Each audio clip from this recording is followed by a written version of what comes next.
पुन्हा एकदा जोरदार टाळ्या करत प्राध्यापक शरदचंद्रजी काकडे. बाळांनो, काव्य संमेलन चाललंय आणि एकदम शांत शांत वाटतंय. मी खरं निसर्ग कविता सादर करावी या उद्देशाने आलो होतो, पण असे शांत चेहरे तुमचे पाहिले ते निसर्ग कविता जरा बाजूला ठेवतो. तो सोमवारचा दिवस होता.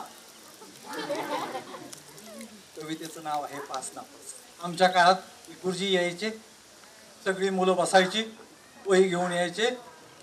तुम्ही आता रिझल्ट म्हणता ना त्याला, रिझल्ट पाच नापासाचा यायचं आणि सगळे मुलं आम्ही चौथीला असेल ते दावा करायचो देवाचं, परमेश्वरा आई निष्णाबाय पांडुरंगा अजून काय मुसलमान काय मला पास कर रे बाबा. आता कसं व्हायचं पण घरी गेल्यावर रट्टे हे चांगलं माहिती आहे.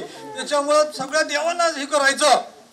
आणि आता तुमचं तसं नाही. आता काय बिंदास तुम्हाला त्याचं काही फारसं काही वाटतही नाहीये आणि सतत तुमच्याकडे सुद्धा सगळ्या गोष्टी मनोरंजन आहेत. मोबाईल, घरात मोबाईल, दारात मोबाईल, कारमध्ये मोबाईल, बारामध्ये मोबाईल, क्लासरूम मध्ये मोबाईल, बाथरूम मध्ये मोबाईल.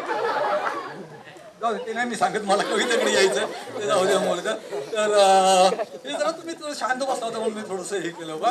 कारण हास्य सम्राट म्हणून मी पुण्यामध्ये बरेच ठिकाणी माझ्या जवळजवळ दीडशे माझ्या कार्यक्रम झाले म्हणजे बंडा जोशींच्या बरोबर. पण मुद्दाम तुम्ही शांत बसल्यामुळे थोडंसं हसवलं.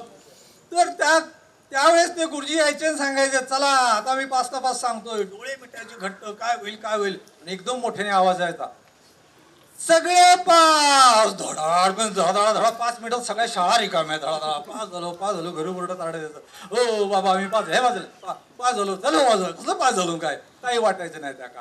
त्या काळात रिझल्ट म्हणायचं नाही, पास नापास. बघा आता पास नापास. तो सोमवारचा दिवस होता, मी अजून हातरुणातच होतो. तो सोमवारचा दिवस होता, मी अजून हातरुणात होतो. बाप वराडला, अरे बाळ्या आज तुझं पास नापास आहे ना. सॉरी बाळासाहेब, अरे बाळ्या आज तुझं पास नापास आहे ना. पास नापासचं नाव ऐकतात माझ्या हुरात धडकी भरली. मनातले मनात नशिबाला निश्चिबी हसायची. आता ह्याला किती पाच नापासचं नाव ऐकताच उरात धडकी भरली आणि नशिबाला मनात निशिबी हसायची. हिया करून हापिसात घुसलो. लाल रेग मिळाला असं वाटत होतं तरी सुद्धा हिया करून हापिसात घुसलो आणि रिझल्ट बघून मनातल्या मनात हसलो. अरे बोर्डवाले बी गंमतच करतात. समजे 35 मार्क देतात. पास झालो होतो. आता आयटीत राहणार, कॉलेजात जायचं सपन पुरं होणार. कॉलेजचा पहिला दिवस, मुलींच्या पेक्षा मुलं जरी पाहायला लागली. सांगतो कॉलेजचा पहिला दिवस कुणीतरी वेख म्हणून मनातल्या मनात केला. 9 साला देव पावत्यात बाळासाहेब तसंच झालं. माझ्या वर कुणीतरी आलं. गोरी गोरी पानस शवानी कान कोंबड्यात रक्ताची खान. गोरी गोरी पानस शवानी कान कोंबड्यात लहान जणू रत्नाची खान. ब्यावीला एक झाड दिसत होतो. मोठ्या भावाची भट्टीतनं काढलेली पॅच निषेध केल्यावर साहेबागत वाटत होतो. मी एक पाऊल टाकत असतीनं 2 पावलं पुढे टाकली. मी एक पाऊल पुढे टाकत असतीनं 2 पावलं पुढे टाकली. माझ्या हातातली गुलाबाची फुलं आपोआप वाकली. काहीतरी बोला म्हणून म्हणलं, तुम्हाला कुठं तरी बघितलं होतं. ती म्हणली हिताच. मी तिचा हात माझ्या हातात घेतला. आणि त्या दिवशी आवाज आला.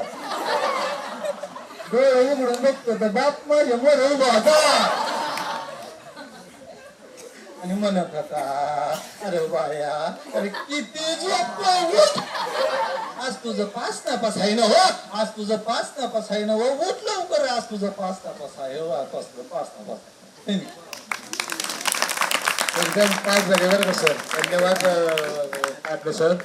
खरं तर काकडे सर हे पुण्यामध्ये इंग्लिश विषयावरती शिक्षक आहेत आणि त्यांची काकडे शिक्षण संस्था म्हणून ते चालवतात. असं खूप बहुआयामी हे व्यक्तिमत्व आहे आणि त्यांनी अत्यंत सुंदर तुमचा सगळा मूड थोडासा त्यांनी बदललेला आहे. पास नापास आणि स्वप्नातच कसा तो बाळ्या रमलेला आहे याचं सुंदर वर्णन त्यांनी या ठिकाणी केलेलं आहे.